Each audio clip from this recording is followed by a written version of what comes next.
सगाई की पार्टी में बस 3 दिन बचे हैं, लेकिन मेरी मंगेतर मुझे रोकने की हर कोशिश को अनदेखा कर रही है। वो अपने मेल सेक्रेटरी को बचाने के लिए हाई सिटी जाने की जिद पर अड़ी है, क्योंकि उसने तमाशा खड़ा किया और सुसाइड की धमकी दी। उसका असिस्टेंट हॉस्पिटल के कमरे में आता है। बॉस, हम अभी भी मिस्टर शॉ से बात नहीं कर पा रहे हैं। कोशिश करते रहो, फ़ोन करते रहो। जब तक वो फ़ोन न उठाए तब तक मत रुकना। शांत गलियारे में बिजी टोन गूंजती है जब तक कि ऑटोमेटेड मैसेज कॉल काट नहीं देता। उसकी भौहें तन जाती हैं। उसकी आंखों में छिपी हुई घबराहट साफ दिख रही है। असिस्टेंट शेन यह सब साफ-साफ देख सकता है। आइवरी की आंखों के नीचे काले घेरे हैं। डोरियन को बचाने के लिए वे लगातार 3 दिनों से दिन-रात काम कर रहे हैं।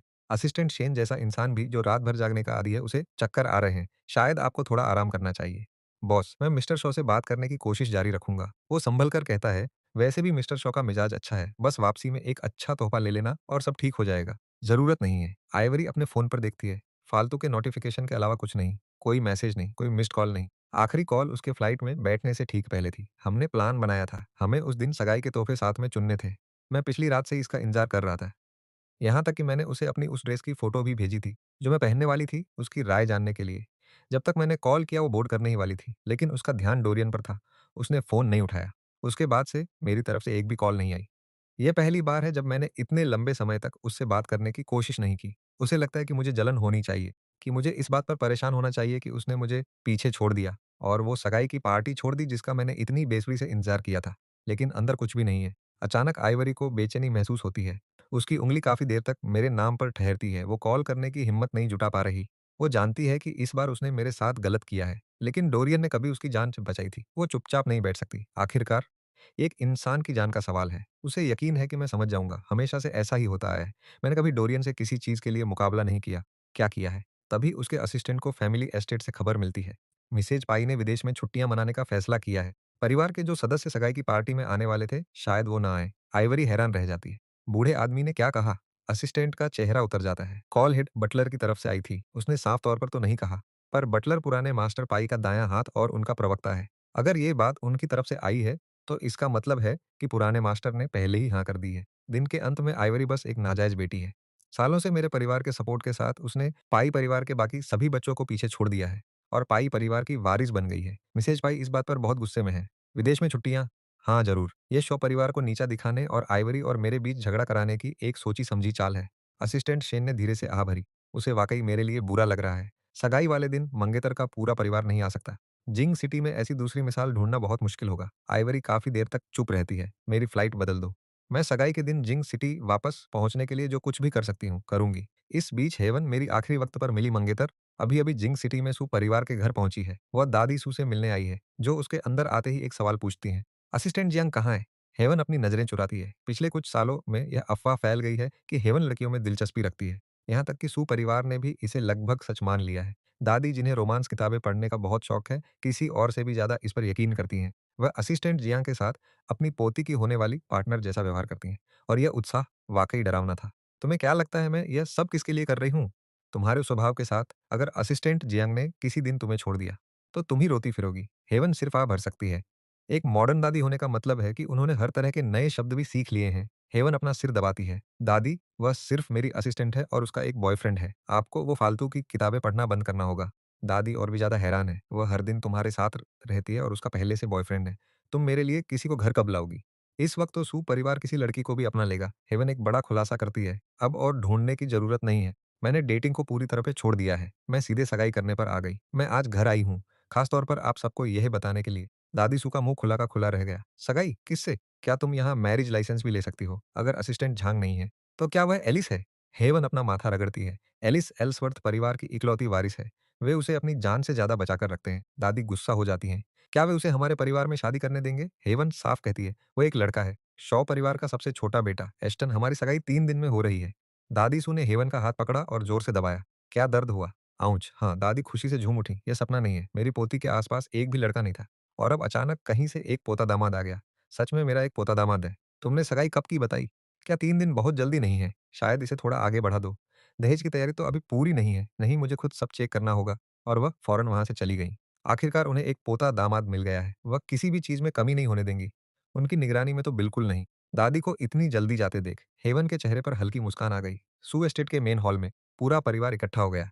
शादी पर बात शुरू होते ही सब फुसफुसाने लगे। एक अधेड़ उम्र का आदमी संभल कर बोला, शॉ सरनेम, 3 दिन। देखो, मुझसे ये मत कहना कि ये शॉ प्रॉपर्टीज का यंग मास्टर है। अंकल सू, सू परिवार के बिजनेस में रियल एस्टेट का काम देखते हैं। इसलिए समझना कि मैं कौन हूँ, कोई बड़ी बात नहीं है। फिर उन्हें कुछ याद आया और वो बोल पड़े, रुको, मुझे लगा था शॉ परिवार का रिश्ता उस पाई परिवार की लड़की के साथ तय हुआ था। क्या तुमने किसी का मंगेतर चुरा लिया है? अब सू परिवार पाई परिवार से डरता तो नहीं है, लेकिन किसी और का आदमी छीन लेना थोड़ा गलत है ना? क्या बकवास है? दादी सू तुरंत चिल्लाईं, तुम्हें लगता है हेवन कोई गुंडा है, जैसे उसने सड़क से किसी आदमी को उठा लिया हो? अंकल सू पीछे हट गए, बोलने की हिम्मत नहीं हुई। चोरी करने की बात कौन कर रहा है? हेवन अपनी कुर्सी पर आराम से पीछे की ओर झुकी। उसके होठों पर एक बेपरवाह मुस्कान थी। इसे अपनी मनचाही चीज पाना कहते हैं। सही कहा, उसे पाना, दादी खुश होकर बोली। तो आखिरकार कोई हमारी लड़की के लिए आया। मैंने तुम सबको यहाँ गप्पे मारने के लिए नहीं बुलाया है। हमारे पास समय कम है। किसी भी चीज में कोई कमी नहीं होनी चाहिए। पूरी लिस्ट चेक करो। जो कुछ भी कम है उसे अभी भर दो। दादी के कहते ही एस्टेट में हलचल मच गई। सू परिवार दहेज की लिस्ट देखने के लिए दौड़ पड़ा। अंकल सू पहले आए।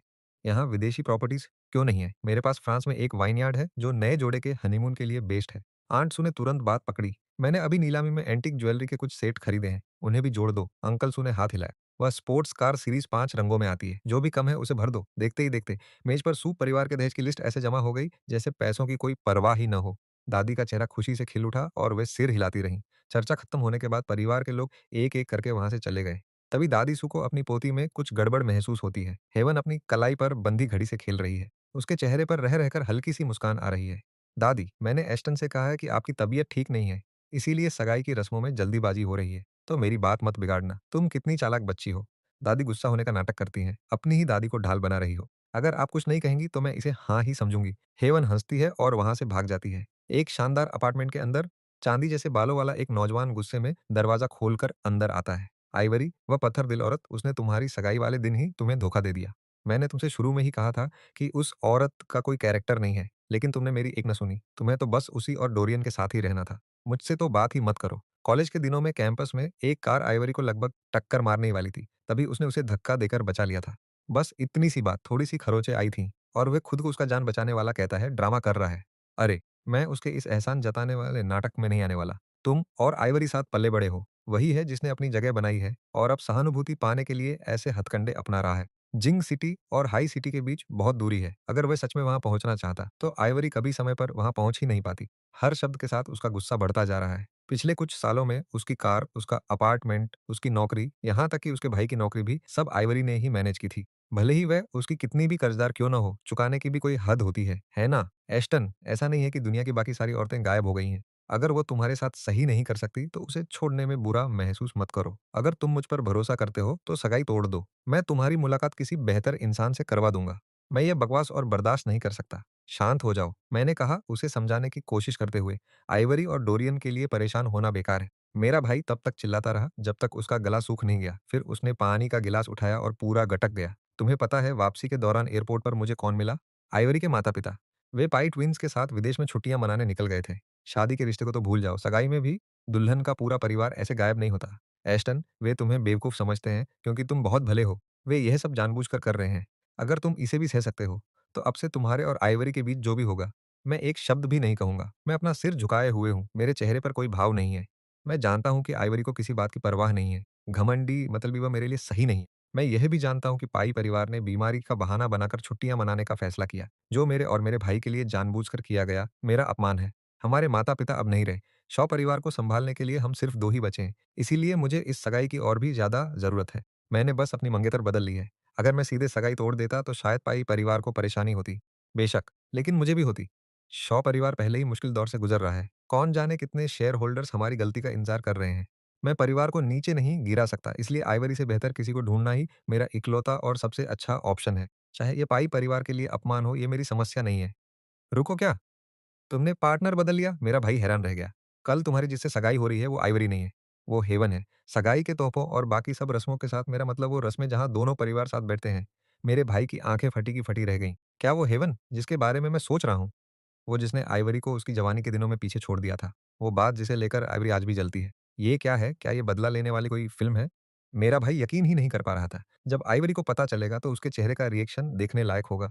मैंने कभी नहीं सोचा था कि मैं वो दिन देखूँगा जब मेरा छोटा भाई वास्तव में आइवरी को छोड़ देगा। कम से कम ये बेकार तो नहीं गया। सगाई की पार्टी वाले दिन मैबेक कार के अंदर मैं पिछली सीट पर बैठा हूँ। खिड़की से बाहर धुंधले नज़ारे को देख रहा हूँ। कुछ ही मिनटों में हेवन के परिवार से मिलने के ख्याल से मेरी उँगलियाँ घबराहट में फ़ोन पर कस गईं। स्क्रीन जली, एक फ़ोटो। फोटो में एक महिला अस्पताल के बिस्तर पर लेटी हुई है, उसे ड्रिप चढ़ रही है। बेदम दिख रही, मैंने तुरंत पहचान लिया कि वो आइवरी है। मेरी आंखों में एक हल्की सी चुभन हुई।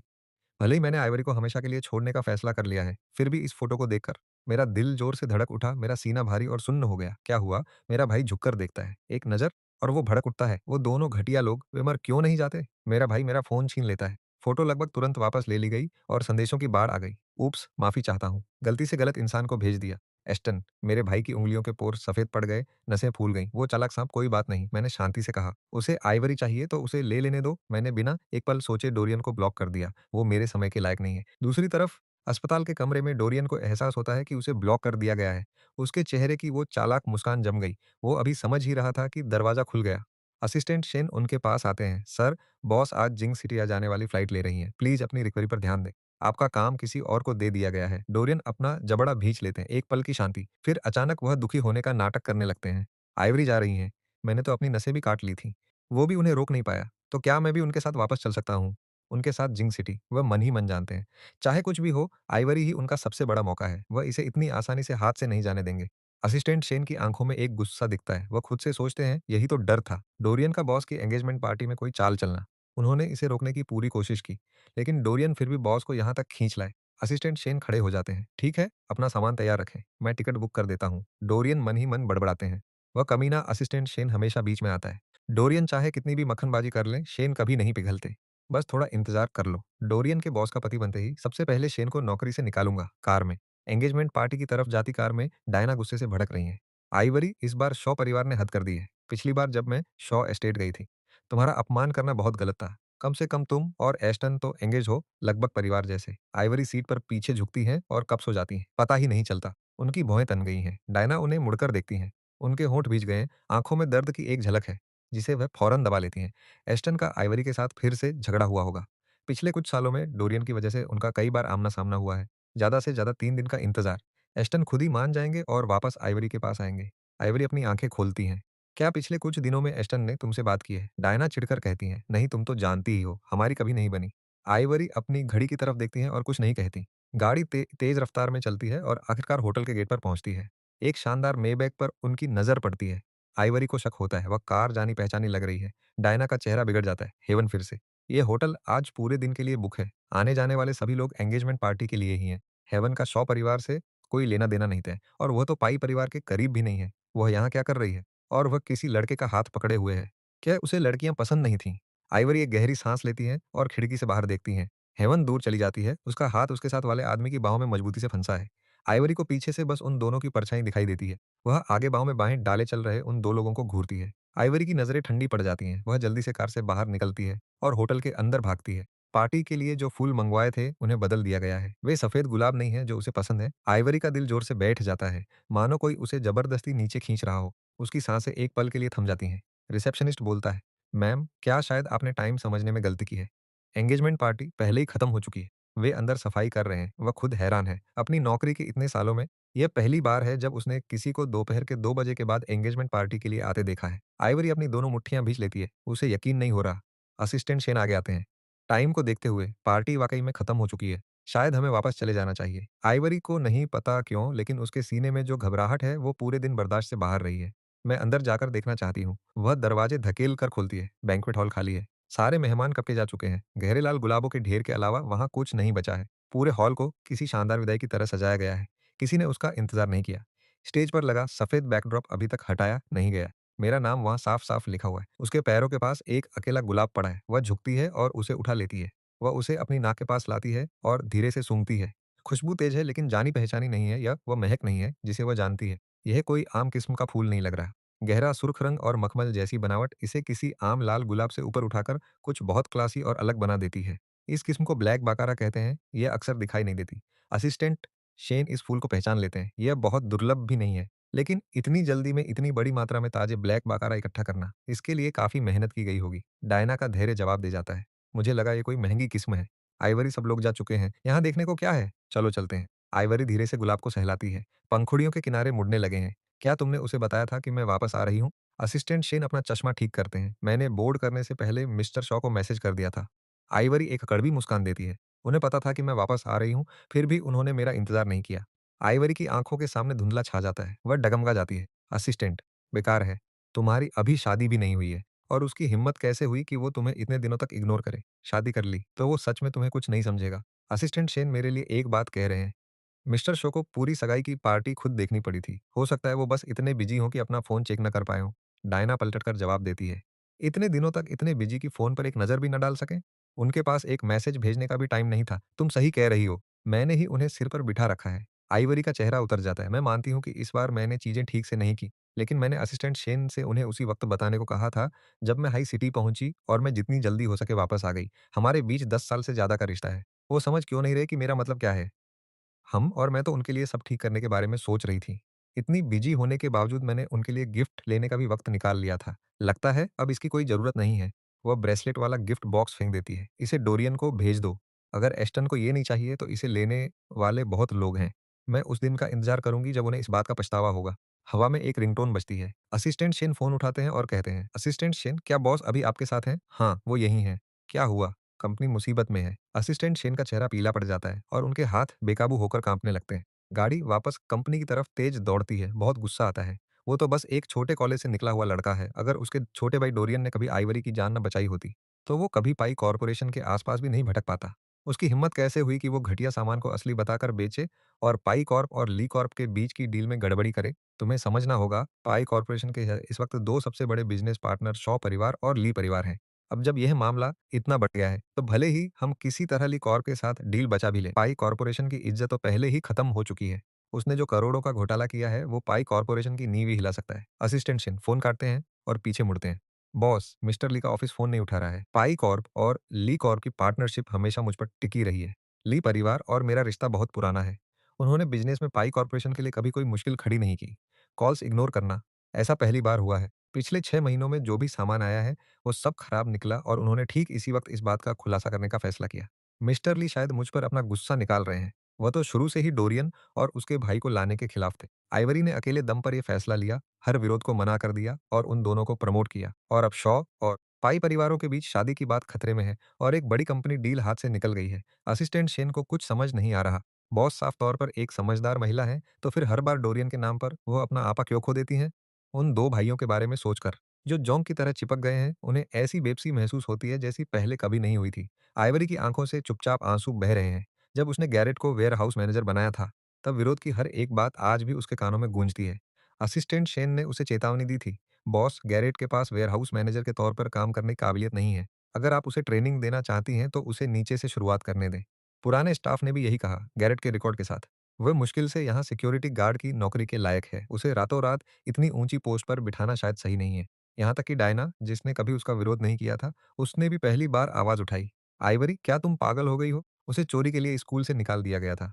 उसे वेयरहाउस का इंचार्ज बनाना ऐसा है जैसे भेड़िए को भेड़ों की रखवाली पर छोड़ देना। और तब आइवरी ने क्या कहा था? उसे लगा कि मैंने विरोध इसलिए किया क्योंकि मैं डोरियन को पसंद नहीं करती। काम के बीच में अपनी पसंद नापसंद लाना। उसे लगा असिस्टेंट शेन बहुत सख्त हैं, जो लोगों को उनकी काबिलियत के बजाय डिग्री से जज करते हैं। गाड़ी पूरी तरह से रुकी भी नहीं है। इससे पहले कि आइवरी और डायना कंपनी बिल्डिंग में भागे, असिस्टेंट शेन ने गाड़ी का दरवाजा बंद किया और एक लंबी आ भरी। पूरी कंपनी इस मुसीबत को सुलझाने में लगी है और आइवरी ने अभी भी उसे डोरियन को गिफ्ट देने के लिए कहा। कॉन्फ्रेंस रूम में ली कॉर्पोरेशन की असिस्टेंट लिन काफी देर से इंतजार कर रही हैं। आइवरी की असिस्टेंट दबी आवाज में कहती है, असिस्टेंट लिन, क्या आप कॉफी लेंगी? मिस पाई और असिस्टेंट शेन अभी तक वापस नहीं आए हैं। असिस्टेंट लिन ने देखा तक नहीं। वह चुपचाप इंतजार करती है। मिनट बीतते जा रहे हैं। असिस्टेंट लिन मुस्कुराती है, क्या यहाँ कॉफी फ्री है या क्या? या फिर मिस पाई इतनी बड़ी हो गई हैं कि मुझ जैसी छोटी असिस्टेंट को मिलने के लिए इंतजार करना पड़े? समय की बर्बादी उनके पास खड़ी जवान असिस्टेंट डांट सुनकर रो पड़ती है। मिस पाई बस आ ही रही हैं। कृपया बस थोड़ा और इंतजार करें। रोना बंद करो। लोग सोचेंगे कि मैं तुम्हें परेशान कर रही हूँ। आइवरी पाई, आखिर वह इस जगह तक पहुंची कैसे? उसका ऑफिस किस तरह के लोगों को नौकरी पर रखता है? एक तरफ आपके पास डोरियन है, एक सेक्रेटरी जो लगातार टूट रही है, सीक लीव ले रही है, जिसे खुद सीईओ संभाल रहे हैं। दूसरी तरफ एक कमजोर सी असिस्टेंट जो सिर्फ कॉफी परोस सकती है और जरा सी बात पर रोने लगती है। असिस्टेंट की आंखों से आंसू गिरने लगते हैं, एक-एक करके।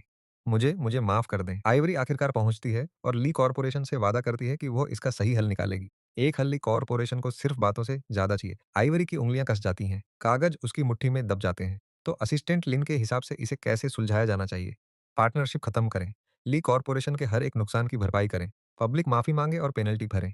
आइवरी बात सुलझाने की कोशिश करती है। अगर मैं गलत नहीं हूं ली कॉर्पोरेशन ने अभी तक इन मटेरियल्स में से एक का भी इस्तेमाल नहीं किया है। क्यों ना हम बीच का रास्ता निकालें?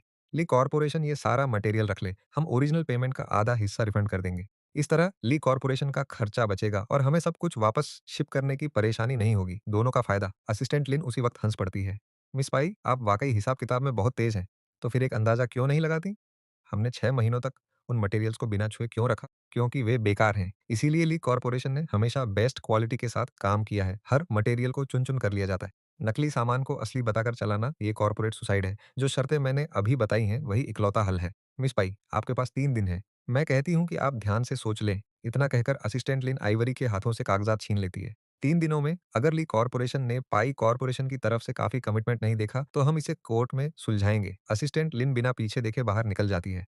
आइवरी खुद को संभालने की कोशिश करती है और उसे आवाज़ देती है, "क्या तुम्हें यकीन है कि तुम्हारे पास इसे संभालने का हक है?"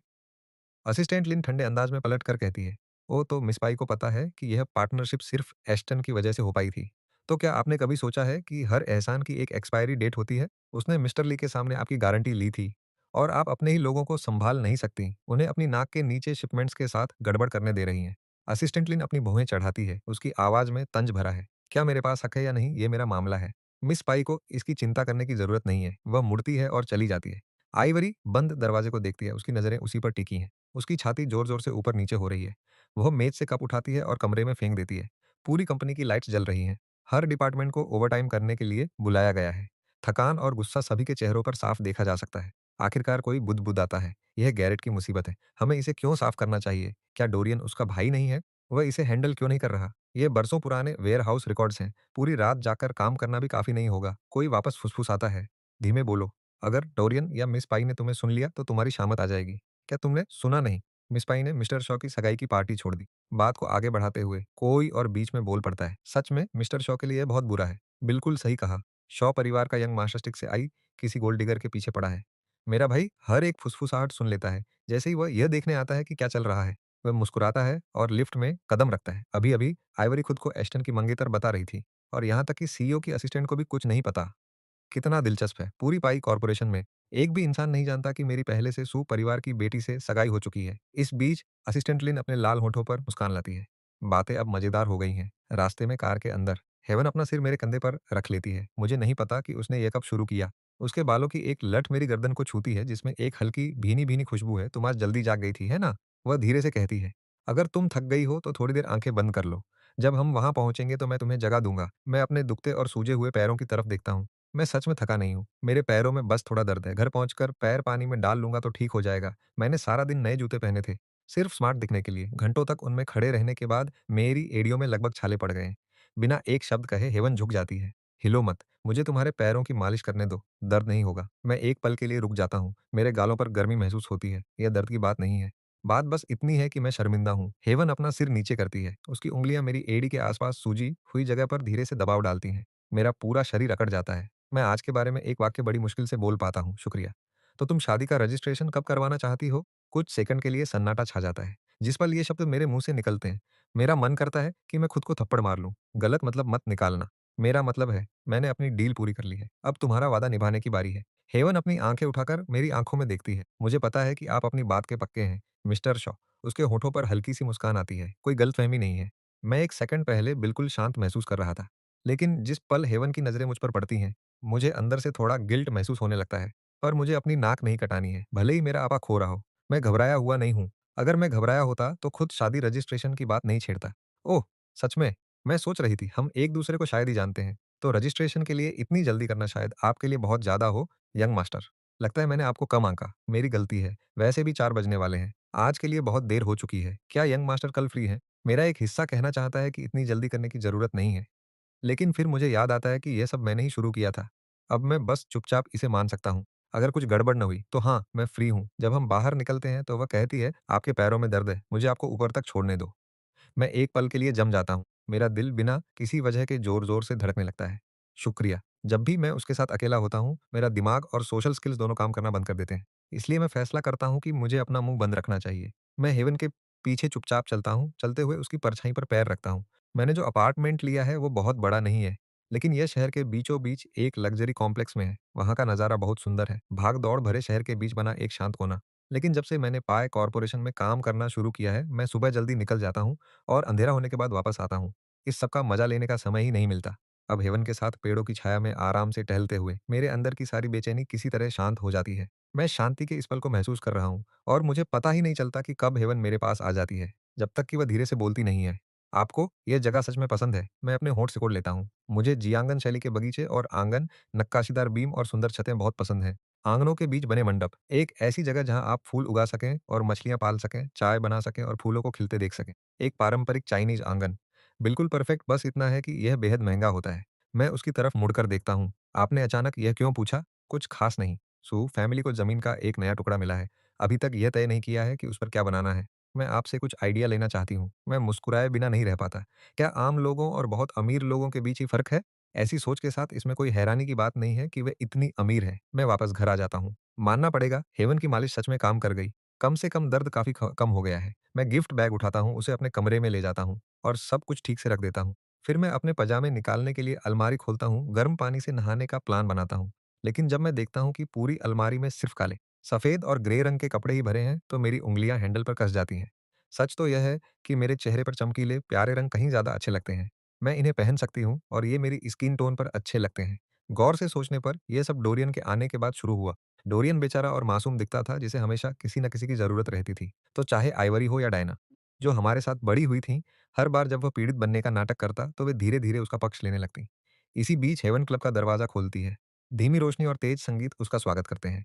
एक लंबी बेहद खूबसूरत महिला सोफे पर आराम से बैठी उसका इंतजार कर रही है। हेवन उसके सामने वाली सीट पर बैठती है और आराम से अपने लिए रेड वाइन का ग्लास भरती है। नाटक बंद करो, हम दोस्त हैं यहाँ, हेवन कहती है। एलिस अपना ग्लास घुमाती है और हंसती है। बाहर हर कोई सोचता है कि हम कपल हैं और तुमने सगाई कर ली। क्या एक लड़की थोड़ी दुखी नहीं हो सकती? हेवन ऊपर देखती तक नहीं है। मेरा पार्टनर है, अब तमीज से रहो, एलिस मजाक उड़ाती है। बिल्कुल भी मजा नहीं आता। मुझे यकीन नहीं हो रहा कि तुम जैसी लड़की ने आखिरकार एस्टन को पटा लिया। एलिस वाइन का एक घूंट लेती है। तो बताओ, तुमने उसे कैसे फंसाया? इतने सालों तक तुमसे कोई खबर नहीं मिली। यहाँ तक कि मैंने भी सोचा था कि तुम तो लड़कों में बिल्कुल भी दिलचस्पी नहीं रखती। और फिर तुमने सीधे सबसे बड़े शिकार पर निशाना साधा। सबसे बड़ा कैच एस्टन, जो अपने समय में फॉरेन लैंग्वेजेस डिपार्टमेंट का हार्टथ्रोब था। उसके पीछे लड़कियों की लाइन डिपार्टमेंट से लेकर स्कूल के गेट तक लंबी हो सकती थी। हेवन शांति से जवाब देती है, ये फसाना नहीं था, इसे किस्मत कहते हैं। एलिस जोर से हंसती है।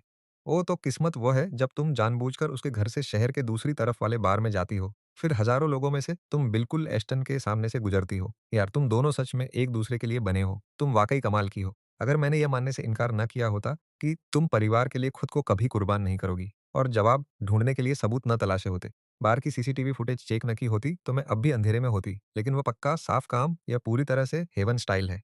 सही पल का इंतजार, एक शॉट, एक काम खत्म। मैं इसमें हमेशा से माहिर रही हूँ। हेवन अपना ग्लास एक बार में खाली कर देती है। उसकी आंखों में गजब का आत्मविश्वास चमक रहा है। वह मेन हॉल में मजा कर रही भीड़ को देखती है। वे आजकल काफी फ्री हैं, है ना? अचानक सब यहाँ क्यों है? एलिस आंखें घुमाती है, बोतल उठाती है और अपना ग्लास फिर से भर लेती है। अगर तुम एस्टन पर खर्च की जाने वाली मेहनत का एक छोटा सा हिस्सा भी क्लब पर लगाती, तो तुम्हें पता होता कि वे यहाँ लाइव स्ट्रीम इवेंट के लिए आए हैं। हम ये स्टूडियो चलाते हैं, साथ में, याद रखना। तो ऐसा क्यों है कि शुरुआत से अंत तक सिर्फ मैं ही यहाँ सारा काम संभाल रही हूँ? हेवन हिचकिचाती है, वह मना नहीं करती। एलिस अपना ग्लास आगे बढ़ाती है। चलो, एक ड्रिंक और लो, मेरे लिए और नहीं। एस्टन को परेशान नहीं करना चाहती। हेवन मुस्कुराती है। तुम लोग जारी रखो, मेरे खाते में लिख देना। तुम अभी तो आई हो और अभी जा रही हो। एलिस मुंह फुलाती है। अफसोस कि हेवन लड़ाई में उसे हरा सकती थी, वरना वो उसके चेहरे से वो घमंडी मुस्कान अभी हटा देती। हेवन हंसती है और उठ जाती है। एलिस को हाथ हिलाकर बाय करती है। वह क्लब से बाहर निकलने के लिए मुड़ती है। एलिस पीछे से आवाज लगाती है, पता है, हमें साथ हुए कितना समय हो गया है। फैंस हमेशा ऑनलाइन मांग करते रहते हैं कि हम वापस आएं। मुझे पता है कि असली वापसी तो नहीं होने वाली, पर हम इस इवेंट का इस्तेमाल अपने पुराने फैंस को एक तोहफा देने के लिए कर सकते हैं। हेवन दरवाजे तक पहुंचती है और उसके कदम अचानक लड़खड़ा जाते हैं। मेरे दर्द में तड़पने की एक याद उसके दिमाग में कौंधती है। उसकी आंख के कोने में एक आंसू चुपके से निकल आता है। मैं थोड़े समय के लिए काफी बिजी रह सकती हूँ, फिलहाल तो कोई प्लानिंग नहीं। एलिस ने आज जितनी बार आंखें घुमाई हैं, शायद वह उसकी पूरी जिंदगी की कुल गिनती से ज्यादा है। थोड़े समय के लिए बिजी व बुदबुदाती है। हम सचमुच एक ही कंपनी चलाते हैं। तुम्हें क्या लगता है मुझे नहीं पता कि तुम असल में बिजी हो? वह किसे बेवकूफ समझ रही है। वह बस अपने आदमी के साथ टाइम बिताने के लिए घर भाग रही है। एक लड़के के लिए अपनी दोस्तों को छोड़ रही है, हमेशा की तरह। इस बीच मेरे पास वापस आते हैं। नहाने के बाद मैं अपने थोड़े गीले बालों में उंगलियां फेर रहा हूँ और सोने से पहले कुछ पढ़ने के लिए एक किताब उठा रहा हूँ। मेरे फोन की स्क्रीन अचानक जगमगा उठती है। मैं नीचे देखता हूँ, स्क्रीन की रोशनी मेरे चेहरे पर पड़ रही है। ये एक अनजान नंबर से है। सिर्फ एक छोटी-सी लाइन और एक फ़ोटो। देखो वह नई घड़ी जो आइवरी ने मुझे अभी दी है। फ़ोटो में चेहरा नहीं दिख रहा, बस एक कलाई दिख रही है जिसमें पटेक फ़िलिप पहनी है। कोई शक नहीं, यह डोरियन की तरफ से है। पिछली बार मैंने डोरियन को वीचैट पर ब्लॉक कर दिया था। इस बार वे बस किसी रैंडम नंबर से मैसेज कर रहा है। मैं एक ठंडी हँसी हँसता हूँ। ये आदमी बस हार नहीं मानेगा। मैं डोरियन जैसे चालाक सांप के चक्कर में नहीं पड़ सकता। मैं मैसेज से बाहर आता हूँ और आदत के अनुसार वीचैट खोलता हूँ। तुरंत ही मुझे असिस्टेंट शेन का एक मैसेज दिखता है, जो 1 घंटे पहले आया था। मिस्टर शॉ पीए कॉर्पोरेशन और ली कॉर्पोरेशन के जॉइंट प्रोजेक्ट में एक समस्या है। पाई ली प्रोजेक्ट। यह हमेशा मेरी ज़िम्मेदारी रही है। आज दोपहर जब मैं अंकल ली से मिला था, तो सब कुछ ठीक था। क्या गलत हो सकता है? मैं अपने फ़ोन पर टैप करता हूँ और जवाब देता हूँ। क्या हुआ? ऐसा लगता है असिस्टेंट शेन मेरे जवाब का इंतज़ार ही कर रहे थे। मेरे मैसेज के जाते ही उनका टाइपिंग इंडिकेटर लगभग तुरंत दिखाई देने लगता है। ये कुछ बार झिलमिलाता है, लेकिन आखिर में वह बस इतना ही भेजते हैं कि एक छोटी-सी समस्या है। आपको बस मिस्टर ली से एक कॉल करवाना है, बस इतना ही। तो वो मुझे पूरी बात नहीं बताना चाहते। मैं कंपनी का ग्रुप चैट खोलती हूँ, वहाँ सब कुछ शांत है, बस लोग काम चोरी कर रहे हैं और गप्पे लड़ा रहे हैं।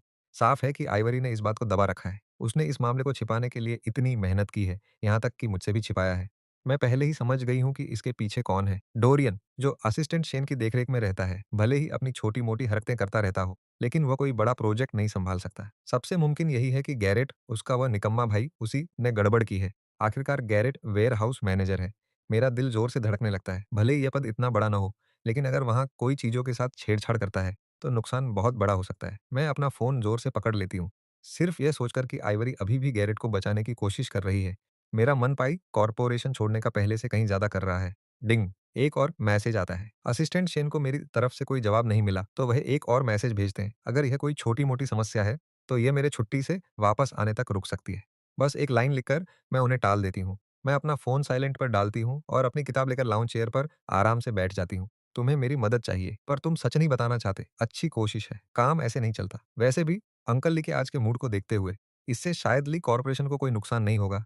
इसलिए असिस्टेंट शेन और आइवरी को खुद ही इसे सुलझाने दो। जब उन्होंने गैरेट को कंपनी में रखा था, तब तो वे बड़ी-बड़ी बातें कर रहे थे कि यह कितना अच्छा होगा। अब जब चीज़ें बिगड़ गई हैं, तो उसे अपनी मुसीबत खुद हल करने दो। आइवरी की हालत मेरी उम्मीद से कहीं ज़्यादा खराब है। असिस्टेंट शेन पसीने से तरबतर है। बॉस, हमारी कंपनी का कैश फ्लो ली कॉर्पोरेशन की तरफ के नुकसान की भरपाई करने के लिए काफ़ी नहीं है। 6 महीने का पेमेंट 800 मिलियन और उसके ऊपर पेनाल्टी फीस। अगर हम एक का पैसा दूसरे को देने की कोशिश भी करें, तब भी हमारे पास आधे पैसे कम पड़ेंगे। न जाने क्यों ली कॉर्पोरेशन इस बार अपनी बात पर अड़े हुए हैं। असिस्टेंट लिन, जो हमेशा से बहुत मिलनसार रहे हैं, पूरी तरह बदल गए हैं और दुश्मन बन गए हैं। वे डेडलाइन को कुछ दिन आगे बढ़ाने पर बात करने को भी तैयार नहीं हैं। 3 दिन का मतलब 3 दिन होता है। अगर 3 दिन में पैसे नहीं मिले, तो वे पाई कॉर्पोरेशन द्वारा खराब सामान बेचने के घोटाले को सबके सामने देंगे और केस कर देंगे। एक बार बात बाहर निकल गई, तो बाकी सभी पार्टनर पाई कॉर्पोरेशन पर टूट पड़ेंगे और उस वक्त यह मामला कुछ 100 मिलियन के रिफंड से ठीक नहीं होगा। एक बार साख खराब हो गई, तो पाई कॉर्पोरेशन के साथ पार्टनरशिप करने के बारे में सोचने वाली कोई भी कंपनी 2 बार सोचेगी। वापसी करना लगभग नामुमकिन होगा। आइवरी अपनी कुर्सी पर ढह जाती है, जैसे कि उसमें जरा-सी भी ताकत न बची हो। क्या अभी भी एस्टन से बात नहीं हो पाई? असिस्टेंट चेन झिझकते हुए कहता है, टेक्निकली हाँ। आइवरी का मूड बदल जाता है। तुम्हारा मतलब टेक्निकली क्या है? तुमने मुझसे कहा था कि गैरेट के बारे में मिस्टर शॉ को अभी कुछ न बताऊं। इसलिए मिस्टर शॉ ने कहा था कि जो भी मसला है, वो छुट्टी से वापस आकर इसे संभाल लेंगे। आइवरी की आवाज़ धीमी हो जाती है। उसे मैसेज करो। उससे कहो कि अभी इसी वक्त ऑफिस आए। लेकिन उसने रिप्लाई करना पहले ही बंद कर दिया है और वो फ़ोन भी नहीं उठा रहा है। आइवरी दाँत पीसती है, अपना फ़ोन उठाती है और खुद ही नंबर डायल करती है। फ़ोन की घंटी बजती रहती है। कोई जवाब नहीं मिलता। आइवरी के चेहरे के हाव-भाव बिगड़ते जा रहे हैं। आखिर वो दिन भर कर क्या रहा है? असिस्टेंट चेन झिझकता है, पर फिर भी बोल पड़ता है। मिस्टर शॉ के फ़ोन में बहुत सारे क्लाइंट कॉन्टैक्ट्स हैं। नॉर्मल हालात में वो अपना फ़ोन 24 घंटे चालू रखते हैं।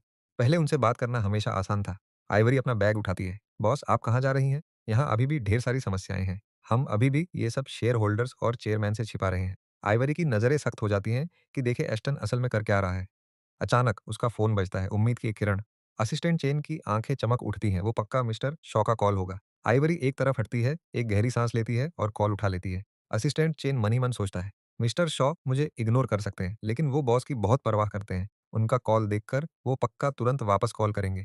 एक ऐसी उम्मीद जो आइवरी खुद नहीं जानती कि उसकी आंखों में है। लेकिन स्क्रीन पर दिख रहा नाम उसे एक झटके की तरह लगता है। क्या वो मिस्टर शॉ हैं? असिस्टेंट चेन पूछता है। आइवरी जवाब नहीं देती। वो बेरुखी से बोलती है, समझ गई, मैं रास्ते में हूँ। इस बीच बालकनी में मैं तो बस अपने बाल सुखा रही थी, लेकिन किसी तरह मैं लाउंज चेयर पर वहीं सो गई।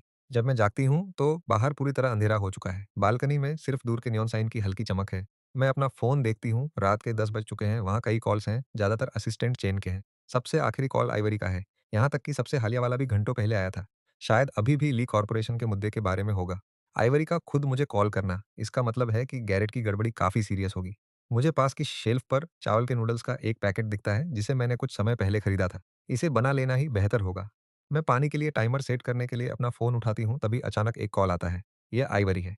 मेरी पहली इच्छा फ़ोन काटने की है, लेकिन फिर मुझे याद आता है कि मैं अभी भी टेक्निकली पाई कॉर्पोरेशन में काम करती हूँ। मैं 2 सेकंड के लिए रुकता हूँ, फिर फ़ोन उठा लेता हूँ। लाइन पर एक पल की खामोशी छा जाती है। एस्टन, फ़ोन पर बात करते हुए भी मैं आइवरी को देख पा रहा हूँ। उसका चेहरा बिल्कुल पत्थर जैसा सख्त है। मैं बिना मन के जवाब देता हूँ। जैसे ही आइवरी कुछ बोलती है, उसकी आवाज़ अजीब-सी भारी लग रही है। मेरे ठंडे बर्ताव को महसूस करके वह एक पल के लिए रुक जाती है। मेरा सब्र खत्म हो रहा है। क्या तुम्हें कुछ चाहिए? अगर नहीं, तो मैं फ़ोन काट रहा हूँ। मैंने उसके कॉल्स का जवाब क्यों नहीं दिया? इन कुछ दिनों में एक भी मैसेज क्यों नहीं किया? क्यों? जब मुझे पता था कि वह सगाई की रस्म के लिए वापस आ रही है, मैंने उसका इंतज़ार क्यों नहीं किया? क्यों? वह बार-बार मुझे कॉल करने की कोशिश करती रही। मैंने फ़ोन नहीं उठाया, न ही कोई जवाब दिया। कॉल कनेक्ट होते ही आइवरी के पास पूछने के लिए 100 सवाल थे। मैं बिज़ी था, फ़ोन साइलेंट पर था। देखा नहीं। ये वही बहाना है जो आइवरी हमेशा इस्तेमाल करती थी। आज उसी पर मैंने आखिरकार यही बात उसे वापस कह दी। मुझे पता है कि तुम अभी भी नाराज़ हो। वह कहती है कि यह सब मेरी गलती है, लेकिन पर्सनल बातों को काम के बीच नहीं लाना चाहिए। ली कॉर्पोरेशन प्रोजेक्ट हमेशा तुम्हारी ज़िम्मेदारी रहा है। सगाई की पार्टी खत्म हो चुकी है। तुम्हारी बाकी की छुट्टियाँ कैंसल की जाती हैं। कल मेरे ऑफ़िस आ जाओ, कल नहीं हो पाएगा। मैं शांति से कहता हूँ, मेरे कुछ प्लान्स हैं। आइवरी एक गहरी सांस लेती है और उसकी आवाज़ ऊँची हो जाती है। एश्टन, मैं यहाँ ज़रूरी काम की बात कर रही हूँ। नखरे दिखाने की भी एक हद होती है। क्या तुम इतना अजीब बनना बंद कर सकते हो? मैं एक सूखी हँसी हँसता हूँ, लेकिन वो मेरी आँखों तक नहीं पहुँचती। डोरियन उसके पास से बीच में बोल पड़ता है। चापलूसी कर रही है। आइवरी। आइवरी उसे अनदेखा करती है और सीधे अल्टीमेटम दे देती है। कल सुबह 8 बजे। अगर मैंने तुम्हें ऑफ़िस में नहीं देखा, तो फिर कभी आने की कोशिश मत करना। वह फ़ोन काट देती है। कभी ऑफ़िस ना जाना पड़े। ये तो मेरे लिए एकदम परफ़ेक्ट है। मैं कल शादी रजिस्टर कराने को लेकर थोड़ा कन्फ्यूज़ था, लेकिन आइवरी की इस छोटी-सी धमकी के बाद अब तो मुझे पक्का जाना ही होगा। इस बीच हेवन भी खाली नहीं बैठी है। वह अपने स्टडी रूम में बैठी है। उसके सामने दर्जनों प्रॉपर्टी लिस्टिंग फैली हुई हैं। उसका असिस्टेंट उन्हें बार-बार चेक कर रहा है और आखिरकार बड़ी सावधानी से 2 को चुनता है। बॉस, कृपया इन 2 पर एक नज़र डालें। एक मॉडर्न चाइनीज़ स्टाइल विला है, दूसरी पुराने ज़माने की जियांगन स्टाइल की हवेली है। दोनों आपकी ज़रूरतों के हिसाब से सही हैं। हेवन अपनी कलाई पर पहने ब्रेसलेट से खेलती है। उसकी आँखों की चमक साफ तौर पर बढ़ जाती है। जियांगन गार्डन स्टाइल वह बुदबुदाती है। उसकी नज़रें गार्डन की फोटो पर कई सेकंड तक टिकी रहती हैं। ये आंगन उसके दादाजी की तरफ से उसके बड़े होने का तोहफा था। 3 आंगन वाला पुराना कंपाउंड। ये कभी किंग राजवंश के किसी अधिकारी का घर हुआ करता था। पूरी तरह से जियांगन गार्डन के स्टाइल में। यह वाला। कल किसी को इसे साफ करने के लिए भेज देना। असिस्टेंट फाइलें इकट्ठा करती है और चुपचाप कमरे से बाहर निकल जाती है। उसके पीछे दरवाजा धीरे से बंद होता है। हेवन शांति से अपनी कुर्सी पर बैठ जाती है। वो पूरे दिन बिना रुके भाग-दौड़ कर रही थी और अब देर रात घर ढूंढ रही है। हद से ज्यादा थकने के बावजूद वह फिर भी बेस्ट देना चाहती है। वह सोच रही है कि क्या यह जगह मेरी पसंद के हिसाब से है। उसकी नज़र प्रॉपर्टी पेपर पर टिकी है, लेकिन उसका मन कहीं और भटक रहा है। उसने इतनी जल्दी शादी रजिस्टर करने का प्लान नहीं बनाया था, लेकिन उसे पता चला कि आइवरी वापस जिंक सिटी आ गई है। भले ही आइवरी मेरे लिए सही नहीं है, फिर भी हमारे बीच बरसों का इतिहास है। आमने-सामने आने पर पुरानी यादें ताज़ा हो ही जाती हैं। हेवन इस बात का रिस्क नहीं लेना चाहती कि आइवरी को देखने के बाद क्या मैं अपना इरादा बदल लूँगा। मैसेज भेजने के बाद उसे लगता है कि सिर्फ़ एक शब्द थोड़ा ठंडा लग रहा है।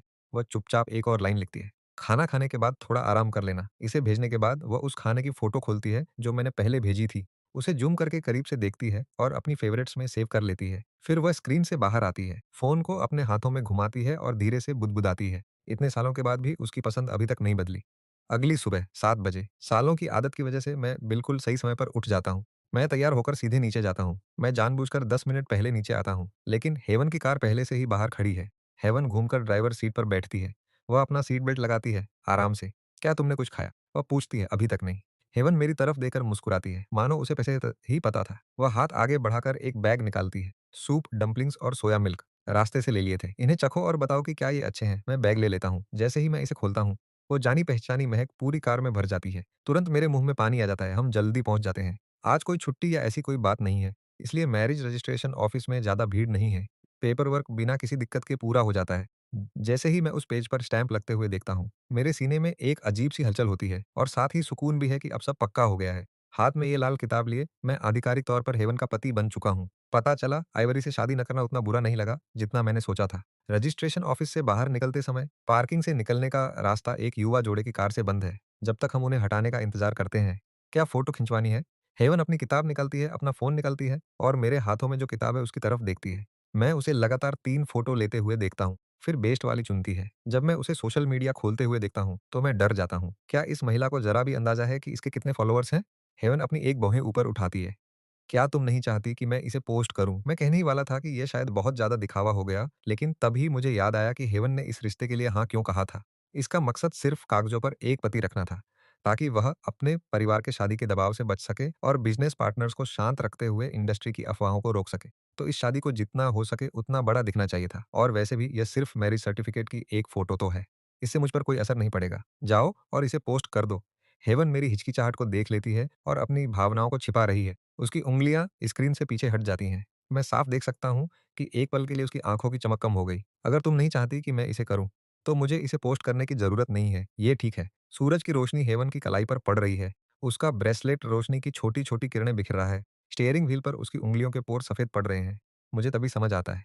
वह डर रही है कि मैं मना कर दूँगा। मैं जल्दी से कहता हूँ, मैंने कभी नहीं कहा कि मैं नहीं चाहता कि तुम इसे पोस्ट करो। तुम इसे पोस्ट कर सकती हो। उसकी उस इल्ज़ाम भरी मगर दुखी नज़रों के सामने मुझे खुद पर एक धोखेबाज जैसा महसूस हो रहा है, जिसने उसे इस शादी में फँसा लिया है। मैं ही तो था जो मदद के लिए उसके पास आया था। अब जब मेरी समस्या हल हो गई है, तो बारी हेवन की है और यहाँ मैं टाल-मटोल कर रहा हूँ। डील तो कर ली और अब पीछे हट रहा हूँ। हेवन ऊपर नहीं देख रही, उसे डर है कि मैं सिर्फ़ वही बोल रहा हूँ जो वह सुनना चाहती है। तुम सच में इसे पोस्ट कर सकती हो। मैंने इस बार पक्के इरादे से कहा। तब जाकर उसने धीरे से अपनी नज़रें ऊपर उठाईं। उसकी आँखों की चमक फिर से वापस आ गई। मैं सच में इसे पोस्ट कर सकती हूँ। अभी पोस्ट कर दो, मैंने बिना हिचकिचाए कहा। हेवन अपना सिर झुकाती है, उसकी उँगलियाँ स्क्रीन पर तेज़ी से चल रही हैं। इतनी तेज़ जैसे उसे डर हो कि मैं अपना इरादा न बदल लूँ। उसने इसे उन तस्वीरों के साथ जोड़ दिया, जो उसने पहले चुनी थीं। ठीक है, पोस्ट कर रही हूँ। हेवन ने सेंड बटन दबाया और इससे पहले कि वह रोक पाती, उसके होठों पर मुस्कान आ गई, जैसा कि उम्मीद थी। पोस्ट के लाइव होते ही नोटिफ़िकेशन लगातार आने शुरू हो गए। भले ही हेवन ने सालों पहले गेमिंग छोड़ दी थी, उसका फैन बेस बहुत बड़ा है और अभी भी काफ़ी एक्टिव है। पोस्ट के आते ही हर तरफ से कमेंट्स की बाढ़ आ गई। मैं पहले से ही फैंस के गुस्से के लिए तैयार हो रहा था, लेकिन मुझे हैरानी हुई। हेवन के फैंस पूरी तरह से गलत चीज़ पर ध्यान दे रहे हैं। इस बात की परवाह करने के बजाय कि उसने किससे शादी की है, वे इस बात को लेकर ज़्यादा उत्सुक हैं कि आखिर किस तरह के लोग उसे झेल पा रहे होंगे। मैं एक के बाद एक कमेंट स्क्रॉल कर रहा हूँ। मैं अपने बगल में बैठी हेवन पर एक नज़र डालता हूँ। तो ये है असली हेवन। लेकिन मुझे याद है कैंपस के कन्फेशन बोर्ड पर हेवन की पूरी छवि एक पहुँच से बाहर रहने वाली आइस क्वीन की थी। शायद मैं ख्यालों में बहुत ज़्यादा खो गया था, क्योंकि हेवन स्टीयरिंग व्हील घुमाती है और काली बेंटले बिल्कुल सही तरीके से सड़क किनारे पार्किंग में जाकर रुकती है। वह अपने फ़ोन पर आ रहे मज़ाकिया कमेंट्स को देखती है, ये समझते हुए कि मैं बिल्कुल क्या सोच रहा हूँ। क्या तुम्हें लग रहा है कि मैं तुम्हारी सोच से थोड़ी अलग हूँ? थोड़ा तो। हेवन अचानक करीब झुकती है। उसकी नज़रें सीधे मेरी आँखों पर हैं। तो क्या तुम मुझे सच में जानना चाहते हो? मैं इस लड़की को घूरता हूँ जो मेरे चेहरे से बस कुछ इंच की दूरी पर है। मेरा दिल धड़कना भूल जाता है। मैं हैरान होकर सिर हिलाता हूँ। हेवन अपना हाथ आगे बढ़ाती है। Pinky promise. मैं उस हाथ को घूरता हूँ जिसे वो बढ़ा रही है। मेरा दिमाग जैसे शॉर्ट सर्किट हो गया है। मैंने किंडरगार्टन के बाद से कभी पिंकी प्रॉमिस नहीं किया है। लेकिन हेवन की पतली, सुंदर उँगलियाँ किसी ऐसे इंसान के लिए जिसे अच्छे हाथों का शौक हो, यह लालच जानलेवा है। मेरा सिर चकरा रहा है और मुझे पता चलने से पहले ही मेरी उँगली उसकी उँगली में फंस जाती है। पिंकी प्रॉमिस पक्का हो गया। बिल्कुल उतना ही नरम जितना मैंने सोचा था। हेवन की आंखें मुस्कुराते हुए मुड़ जाती हैं। चूंकि तुमने हामी भर दी है, तो चलो गेमिंग से शुरुआत करते हैं। हमारे क्लब का एक इवेंट कुछ दिनों में आने वाला है। तुम मेरे साथ आ रहे हो। मैं अभी भी उसके हाथ को छूने की गर्माहट में खोया हुआ हूँ। फिर उसकी बातें अचानक मेरे दिमाग में आती हैं। मेरी आंखें फटी की फटी रह जाती हैं। गेमिंग? कौन सी गेमिंग? ठीक उसी वक्त जब मैं डिटेल्स पूछने वाला होता हूँ, अचानक मेरी जेब में फोन बज उठता है। मैं उसे निकालता हूँ और स्क्रीन पर देखता हूँ। यह असिस्टेंट शेन है। मूड खराब करने का क्या बढ़िया तरीका है। शायद मुझे परेशान करने के लिए फ़ोन कर रहा है। मिस्टर शॉ, आप अभी कहाँ हैं? बॉस बहुत गुस्से में है। मैं छुट्टी पर हूँ। मैं रूखेपन से कहता हूँ, काम की बातें हैं। ऑफ़िस पहुँचकर मैं आपको वापस कॉल करूँगा। Assistant Shane. Mister Shaw. Assistant Shane की आवाज़ में बेचैनी है। देखिए मिस्टर शॉ, आप जानते हैं कि बॉस का क्या हाल होता है। मुझे यकीन है कि आप नहीं चाहेंगे कि बॉस आपके दरवाजे पर आ जाएँ, है ना? मैं एक पल के लिए चुप हो जाता हूँ। ठीक है, मुझे समझ आ गया। इससे पहले कि आइवरी मेरे घर पर आकर हंगामा खड़ा कर दे, बेहतर होगा कि मैं खुद ऑफ़िस चला जाऊँ। इस बहाने अपना सामान भी ले आऊँगा। मैं हेवन की तरफ मुड़ता हूँ। क्या तुम मुझे पाई कॉर्पोरेशन छोड़ सकती हो? कार में सन्नाटा छा जाता है। हवा में सिर्फ मेरी आवाज़ गूंज रही है। कार तो चल रही है, लेकिन माहौल पूरी तरह जम गया है। मैं समझा नहीं सकता, लेकिन हेवन थोड़ी परेशान लग रही है। वह अभी भी वैसे ही दिख रही है और वैसे ही बैठी है, लेकिन उसके आसपास का माहौल पूरी तरह बदल गया है। वह शायद आइवरी की वजह से परेशान है। आखिर मेरे और आइवरी के बीच सब कुछ कितना उलझा हुआ था। पहले हेवन के साथ रहने का वादा करने के बाद मुझे पुरानी बातें छोड़ देनी चाहिए थी और दूरी बनाए रखनी चाहिए थी। लेकिन देखो, आज ही के दिन जब हमें मैरिज सर्टिफिकेट मिला है, मैं आइवरी से मिलने ऑफिस भाग रहा हूँ। हेवन का नाराज होना बिल्कुल सही है। मैं पाई कॉर्पोरेशन सिर्फ काम के सिलसिले में जा रहा हूँ। मैं सच कह रहा हूँ, प्रॉमिस करता हूँ। अब से मैं आइवरी से दूर रहूंगा। सू परिवार का नाम कभी खराब नहीं होने दूंगा। हेवन मुझे काफ़ी देर तक देखती रहती है। वह कुछ नहीं बोलती, लेकिन मैं गौर करता हूँ कि उसके होठों के कोने पर एक छोटी-सी छुपी हुई मुस्कान है। अगर मैं हेवन के चेहरे को ध्यान से न देख रहा होता, तो शायद मैं इसे मिस कर देता। कॉलेज की एक याद मेरे दिमाग में आती है। डायना हेवन के बारे में कहती थी। हेवन बाहर से बहुत शरीफ और संस्कारी लगती है। नन की तरह ठंडी, लेकिन अंदर से वह सबसे मासूम है। बस थोड़ी मीठी बातें करो और वह तुम्हारी हो जाती है। मैंने डायना की बात उस वक़्त नहीं मानी थी, क्योंकि कॉलेज में हेवन के पीछे पड़े लड़के पूरे कैंपस के 3 चक्कर लगा सकते थे। लेकिन 4 सालों में एक भी लड़का इस आइस क्वीन का दिल नहीं जीत पाया। अब मुझे यकीन होने लगा है, वह सच में काफ़ी आसानी से मान जाती है। हम पाई कॉर्पोरेशन पहुँचते हैं। रिसेप्शनिस्ट मुझे देख लेती है। उसके चेहरे पर राहत आ जाती है। डायरेक्टर शो, आप आ गए। असिस्टेंट शेन दिन भर आपके बारे में पूछ रहे थे। मैं सिर हिलाता हूँ, समझ गया। बताने के लिए थैंक्स। डिंग लिफ्ट के दरवाजे खुलते हैं। मैं बाहर निकलता हूँ और सीधे ऑफिस की तरफ जाता हूँ। असिस्टेंट शेन कुछ स्टाफ को डांट रहे थे। वह काफ़ी गुस्से में थे।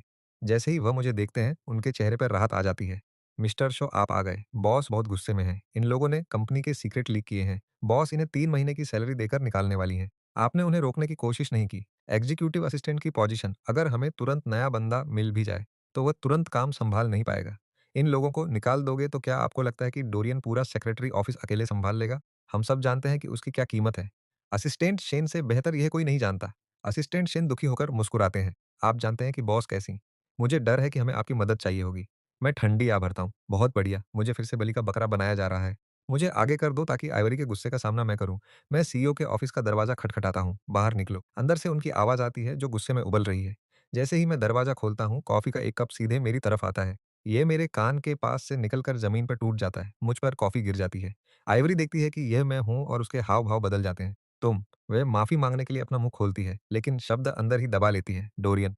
हमें अकेला छोड़ दो, इसकी चिंता मत करो। डोरियन सिर हिलाता है, आराम से उठता है और टहलते हुए दरवाजे की तरफ जाता है। जैसे ही वो मेरे पास से गुजरता है, उसने अपना सिर झुकाया और मुझे देखकर मजाक में मुस्कुराया। पुराने दिनों में जब वो मुझे इस तरह उकसाता था, तो चाहे मैं बाहर से शांत रहने की कितनी भी कोशिश करूं, मेरा दिल अंदर से रो पड़ता था। लेकिन आज मुझे बिल्कुल भी फर्क नहीं पड़ रहा। आपको मेरा काम क्यों पड़ा? बॉस, पाई कॉर्पोरेशन और ली कॉर्पोरेशन के जॉइंट प्रोजेक्ट में एक समस्या आ गई है। तुम्हें इसके बारे में पहले से पता है ना? प्रोजेक्ट का ली कॉर्पोरेशन वाला हिस्सा हमेशा तुम्हारी जिम्मेदारी रहा है। मैं ये काम तुम्हें सौंप रहा हूँ। कोई प्रॉब्लम है बॉस? क्या आप पहले मुझे ये बता सकते हैं कि गलती कहाँ हुई? अगर ये समस्या मेरे अंडर आती है, तो मैं इसे देख लूंगी। वेयर हाउस से गलत सामान भेज दिया गया है। यह कोई बड़ी बात नहीं है। बस मिस्टर ली को फ़ोन करो और उनसे डेडलाइन बढ़ाने के लिए कह दो। मैं पक्का करूंगी कि मामला अच्छे से सुलझ जाए। आइवरी जानती है कि अगर मैं बीच में पड़ी, तो ली कॉर्पोरेशन कोई समस्या नहीं खड़ी करेगा। कम से कम मेरे परिवार की खातिर मिस्टर ली बात को ज़्यादा नहीं बिगड़ने देंगे। असल में इसे लीक करना। मीडिया में मैं रुक जाती हूँ। बॉस, आप ज़रूर बहुत व्यस्त होंगे। आप भूल गए कि वेयरहाउस मेरे अंडर नहीं आता। इस तरह की सिचुएशन के लिए आपको वेयरहाउस मैनेजर गैरेट को ढूँढना चाहिए। अगर यह वाक़ई कोई छोटी समस्या होती, तो असिस्टेंट शैनन आइवरी मुझे वापस लाने के लिए इस तरह पीछे नहीं पड़े होते, जैसे उनकी जान इसी पर अटकी हो। अगर मैं इस बात को जोड़ूँ कि सगाई वाली पार्टी में अंकल ली ने मुझसे पूछा था कि क्या आइवरी और मेरा ब्रेकअप वाक़ई हो गया है। उनके इरादे समझना मुश्किल नहीं है। पाई कॉर्पोरेशन निश्चित रूप से गलत है। लेकिन अंकल ली भी इसका फायदा उठाकर पाई कॉर्पोरेशन पर दबाव बना रहे हैं ताकि मेरा साथ दे सकें। ऐसे समय में अंकल को धोखा देने का सवाल ही नहीं उठता। सिर्फ आइवरी को बचाने के लिए उस आदमी को धोखा देना जो मेरा भला चाहता है, यह गलत होगा। यह प्रोजेक्ट शुरू से तुम्हारी जिम्मेदारी था। कुछ गलत हुआ है, इसलिए मैं तुमसे इसे संभालने के लिए कह रहा हूँ। इसमें बड़ी बात क्या है? और ऐसा तो नहीं है कि तुम गैरेट को नहीं जानती। उसे किसी भी चीज के बारे में कुछ नहीं पता। आइवरी के चेहरे पर जो बेसब्री है, वह बिल्कुल वही हाव भाव है जो वह हर बार दिखाती थी जब हम डोरियन की वजह से लड़ते थे। वही हक जताने वाली सोच। सालों तक मैंने जो बर्दाश्त किया और चुप रही, कितना भोला और अजीब मजाक था, तो आप भी मानती हैं। बॉस की गैरेट को किसी भी चीज के बारे में कुछ नहीं पता। तो फिर उस समय आपने उसे इतनी ऊंची पोस्ट पर बिठाया ही क्यों था? आइवरी की आवाज धीमी हो गई। क्या तुम मुझे दोषी ठहरा रही हो? मैं बस इतना कह रही हूँ कि तुम मिस्टर ली को एक फोन कर दो। ये एक छोटा सा एहसान है। तुम इतनी छोटी सोच वाली कब से हो गई? मैं बस सच कह रही हूँ। जब तुम वेयर हाउस गैरेट को सौंपना चाहती थी, हर किसी ने तुमसे इसे अच्छे से सोचने के लिए कहा था। तुमने अपने फायदे के लिए अपनी ताकत का गलत इस्तेमाल किया और जबरदस्ती इसे आगे बढ़ाया। अब जब सब कुछ गलत हो गया है, तो इसके अंजाम की जिम्मेदारी भी तुम्हें लेनी चाहिए। जहाँ तक इस प्रोजेक्ट की बात है, मैं इसमें तुम्हारी कोई मदद नहीं कर सकता। मैं आज यहाँ तुम्हें यह बताने आया हूँ कि मैं पाई कॉर्पोरेशन में डायरेक्टर ऑफ बिज़नेस का काम छोड़ रहा हूँ। मुझे एक स्पेशल अपॉइंटमेंट पर लाया गया था। यह एचआर के ज़रिए नहीं हुआ था। इसलिए छोड़ने के लिए किसी फॉर्मल इस्तीफे की ज़रूरत नहीं है। मुझे बस तुम्हें बताना था, बस इतना ही। तुमने अभी क्या कहा? आइवरी की आंखें हैरानी से फैल गईं। तुम्हें डायरेक्टर का पद नहीं चाहिए, तो फिर तुम क्या चाहते हो? क्या एग्जीक्यूटिव सेक्रेटरी का रोल? इतने सालों बाद भी तुम अभी भी डोरियन के पीछे पड़े हो। हर मौका मिलते ही तुम डोरियन को पाई कॉर्पोरेशन से बाहर निकालने की कोशिश करते हो। एश्टन, क्या तुम प्लीज ड्रामा करना बंद कर सकते हो? मैं इससे बहुत थक चुकी हूँ। तुम्हारे पास पहले से ही सब कुछ है। तुम्हें डोरियन से मुकाबला करने की क्या ज़रूरत है? अगर मैं उसे निकाल दूँ और तुम्हारे लिए जगह बना दूँ, तो फिर वो अपना खर्चा कैसे चलाएगा? मैं देखता हूँ कि वो कितनी परेशान है। मेरी आवाज़ और शांत हो जाती है। आइवरी, मेरा मतलब है, मैं पाई कॉर्पोरेशन छोड़ रहा हूँ। फ्रीबी के चेहरे के हाव-भाव जम गए। कुछ सेकंड बीतने के बाद वह बोलती है, क्या तुमने इसके बारे में अच्छे से सोच लिया है?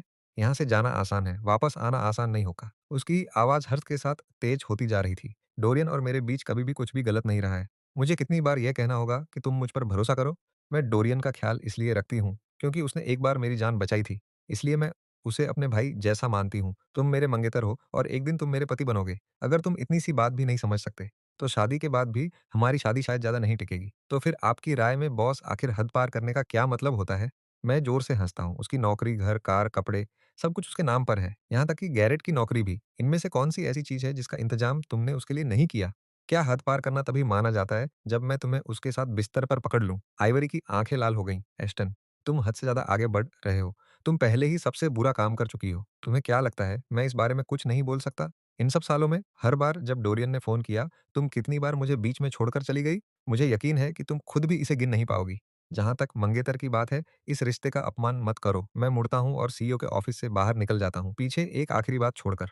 हमारा जो भी रिश्ता था, वह उसी पल खत्म हो गया था जब तुमने मुझे छोड़ दिया था और डोरियन के लिए शहर से भाग गई थी। तब से ही सब कुछ खत्म हो चुका है। आइवरी बुरी तरह कांप रही है, जैसे उसे यकीन ही न हो रहा हो कि उसने क्या सुना।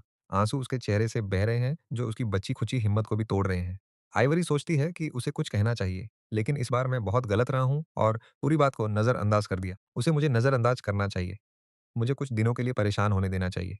वो अपने निचले होंठ को जोर से काटती है, रोने से बचने की कोशिश कर रही है, लेकिन उसकी आंखें पहले ही गुस्से से लाल हो चुकी हैं। उनमें कड़वाहट और गुस्से के अलावा कुछ नहीं बचा है। वह तेजी से खड़ी होती है और अपनी मेज से सारी फाइलें गिरा देती है। वह छोटा टेडी बियर जो मैंने उसे सालों पहले दिया था, मेज से गिरकर टूट जाता है। असिस्टेंट शेन मुझे दरवाजे पर रोकते हैं। मिस्टर शॉ, क्या बॉस के साथ सब ठीक रहा?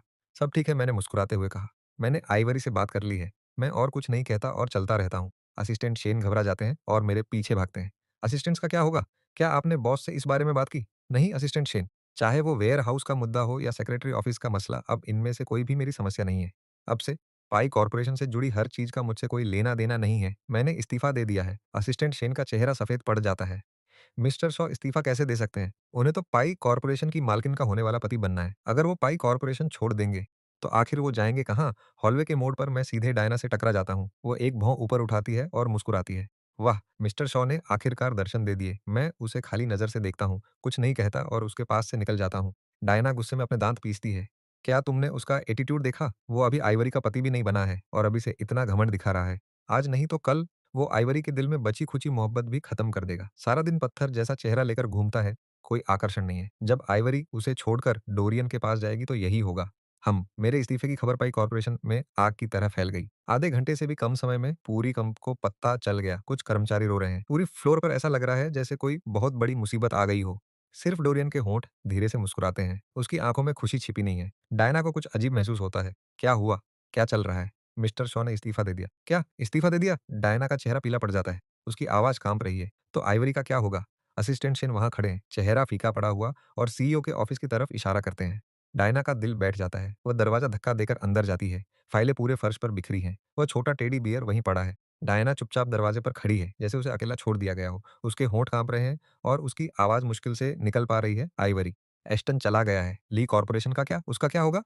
आइवरी ने रूखी आवाज में कहा, तुम्हें लगता है कि मैं उसके बिना जी नहीं सकती? नहीं, बिल्कुल नहीं। डायना घबराकर अपने हाथ हिलाती है। एश्टन ही है जो तुम्हारे बिना नहीं रह सकता, लेकिन ली कॉर्पोरेशन का प्रोजेक्ट रुका नहीं रहेगा। 3 दिन की डेडलाइन का एक पूरा दिन तो निकल गया। आखिर हम 800 मिलियन का इंतजाम कहाँ से करेंगे? शायद तुम अपनी ईगो को थोड़ा साइड में रखकर उसे वापस आने के लिए मना सकती हो। पहले ली कॉर्पोरेशन का काम निपटा लो, फिर उसे देख लेना। आइवरी, गुस्सा आखिरकार फूट पड़ा, बाहर निकलो।